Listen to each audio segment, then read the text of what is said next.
ഈ ജിനുവിൻ്റെ കറക്കും കൂട്ടുകെട്ടും സ്വഭാവം ഒന്നും ശരിയില്ല. എന്തെങ്കിലും ഒന്ന് ചെയ്യണം. ഓരോ ദിവസവും വഷളായിക്കൊണ്ടിരിക്കുന്നു. എന്തെങ്കിലും ഒരു വഴി കാണാം. നാളെ ഒരു സൈക്കോളജിസ്റ്റിൻ്റെ അപ്പോയിൻമെൻ്റ് എടുത്താലോ? സ്ഥലവും കാര്യങ്ങളൊക്കെ മൂപ്പരുണ്ട് പറയും.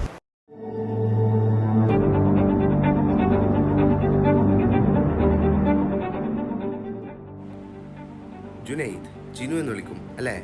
Yes, I'm Purushothaman, your psychologist. നിന്റെ പാരൻസ് വളരെയധികം പേടിച്ചിട്ടാണ് നിന്നെ എൻ്റെ കയ്യിൽ ഏൽപ്പിച്ചത്. But don't worry, you are in my safe hands. Waiter, extra തൈനിട്ടിട്ടില്ലേ? നീ ഈ ആനിഡോണിയ എന്ന് കേട്ടിട്ടുണ്ടോ? നീ കഴിക്കേ.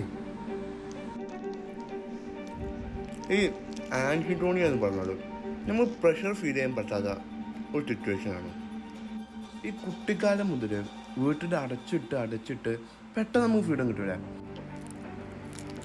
അങ്ങനെ നമുക്ക് ഫ്രീഡം കിട്ടുമ്പോൾ നമ്മൾ കുറേ കാര്യങ്ങൾ ചെയ്യും. അങ്ങനെ സംഭവിച്ചല്ലേ മോൻ്റെ സിറ്റുവേഷൻ. ഇനി പേടിക്കണ്ട, ഒന്നും പഠിക്കണ്ട, ഒക്കെ ഞാൻ ശരിയാക്കി തരാം. മീറ്റ് പുരുഷോത്തമൻ ഒരു സാധാരണ ബിസിനസ്സുകാരനാണ്, പക്ഷേ അപാര ബുദ്ധിയാണ്. ഒരു കൺസൾട്ടൻറ്റ് സൈക്കോളജിസ്റ്റ് ആണെന്ന് നടിച്ച് കേസുകൾ എടുക്കും, മോസ്റ്റ്ലി ഡ്രഗ് കേസുകൾ. എന്നിട്ട് തൻ്റെ ക്ലയൻസിനെ തൻ്റെ സ്വന്തം സ്ഥാപനമായ ഫലാഫിൽ ജൗഹറയിലേക്ക് വിളിച്ചു വരുത്തി അവിടുത്തെ ടേസ്റ്റി ആൻഡ് ക്രീമി ആയിട്ടുള്ള ഫലാഫിലുമായി അവരെ സൽക്കരിക്കും.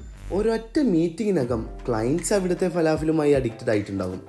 ഇങ്ങനെ ഒരു ചീപ്പ് സ്ട്രാറ്റജി വെച്ച് കച്ചവടം ചെയ്യുന്ന ഒരു സാധാരണ ബിസിനസ്സുകാരൻ. സംഭവം കുറച്ച് ഫ്രോഡാണെങ്കിലും എന്താ, കുട്ടികളെല്ലാം ഡ്രഗ്സിന് പകരം ഇപ്പോൾ ഫലാഫിലല്ലേ അടിച്ചു കയറ്റുന്നത്.